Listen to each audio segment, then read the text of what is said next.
না, এখানে আসলে বলার মতো কিছুই নেই। আমাদের জাতির সামনে এখন অনেকগুলো সমস্যা। আমাদের ব্যাংকগুলোতে তারেক এখন রহমানের স্যাংশন, আমি এই ব্যাপারে কিছুই জানি না। I do not. প্রথম স্যাংশন তারেক রহমানকে দেওয়া হয় আমেরিকায়। এটা যেহেতু সে বলেছে, হ্যাঁ। আমি এটা তার ব্যাপার। আর সে যখন আমি তো তখন আওয়ামী লীগ করতাম, সবসময় জি। আওয়ামী লীগ করতাম। তো এই সময় তারেক রহমান সাহেবের যদি স্যাংশন হয়ে থাকে তাহলে তো আমিও আওয়ামী লীগের লোক হিসেবে খুশি হওয়ার কথা। তো এখন আমি হঠাৎ করে আবার বেজার হতে পারবো না আর কি। তো যার জন্য আমি যে বিষয়টা জানি না, যেটা জানি না, একটা মিথ্যা কথা বলা, হিন্দু হোক মুসলমান হোক, এটা কবিরা গুনাহ।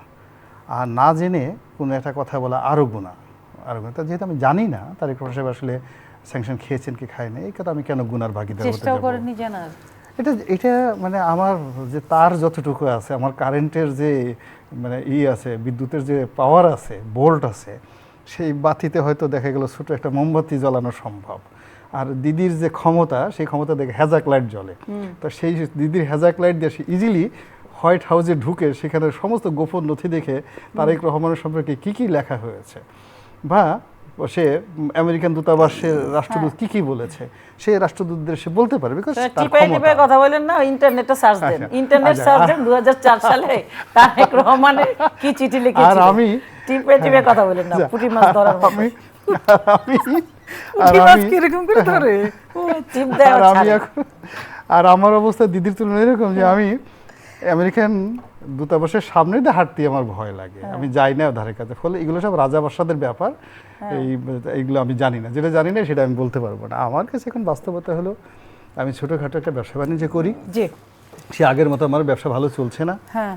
আমার মতো যারা বন্ধু বান্ধব ব্যবসা বাণিজ্য করছে, কেন আপনার ব্যবসা ভালো চলছে না কেন? বেনজির সাহেব যে এত কিছু দখল ওটা করলো, আপনি ওটা পারলেন না কেন? ওটা ওই মানে যেহেতু বেনজির সাহেব, আজিজ সাহেব যারা আছেন, তারা যেহেতু আওয়ামী লীগের সঙ্গে জড়িত, এই তাদের বিষয়টা আসলে বৌদিরা ভালো বলতে পারবেন, দিদিরা ভালো বলতে পারবেন, পক্ষে বা বিপক্ষে। আপনি যখন আওয়ামী লীগে ছিলেন তখনও কিছু করেননি? না, তখনও আসলে আমাদের সে তো, আর আমরা একই কমিটিতে ছিলাম, আমার আসলে সাক্ষী দেখ যে কোনো জায়গায় এক কাপ চাও খাইনি। হ্যাঁ, তো ব্যক্তি আপনি রনি সৎ না দলটা সৎ?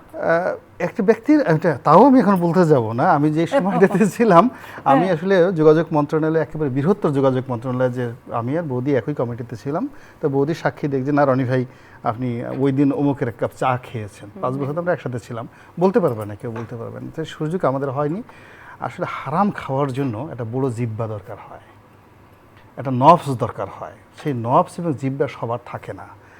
তারপরে সে ওদের পাকিস্তানিটা আলাদা হয়, সবাই বেনজির হতে পারে না। হারাম খেয়ে ওইগুলো হজম করা, তারপর ঘুমানো, এরপর ওগুলো ছেলে মেয়েকে খাওয়ানো, বউ খাওয়ানো, এরপর একটা নির্লজ্জ হওয়া, বেহায়া হওয়া। আপনি একটা লোকের জমি দখল করা, একটা লোকের কাছ থেকে ঘুষ খাওয়া, এটা চারটিখানি কথা নয়। কতটা বেহায়া, কতটা নির্লজ্জ হলে এই কাজটা করতে পারে। তো ওই পর্যায়ে আমরা এখনো সেই যাইনি। কাজটি